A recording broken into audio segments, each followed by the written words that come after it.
কিশোরগঞ্জের করিমগঞ্জের বালেখোলা বাজার। ভোরের আলো ফোটার আগে ঘাটে পৌঁছাতে শুরু করে জেলেদের মাছ বোঝাই নৌকা।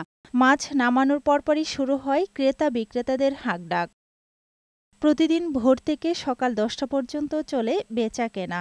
বিভিন্ন জেলার মাছ ব্যবসায়ীরা ভিড় করেন এই বাজারে। বালেখোলা বাজারে মাছ লই আইলে আমরা পাইকার পাওয়া যায় সারাক্ষণেই মাছ সকল বেলায় দরে বিক্রি হয়। আমরা বালেখোলা মাছ লই আইলে তাড়াতাড়ি বিক্রি করতে পারি। এই নদীর ছোট নদীর পানির মাছ তো তাই জন্য তাড়াতাড়ি বিক্রি করতে পারি। এই বাজারে কিশোরগঞ্জের হাওর ছাড়াও মাছ আসে নেত্রকোনা ও সুনামগঞ্জ থেকে। দৈনিক 3 কোটি টাকার বেশি বেচাকেনা হয় বলে জানালেন ব্যবসায়ীরা। মিষ্টি পানির মাছ খুব খাইতে খুব ভালো লাগে।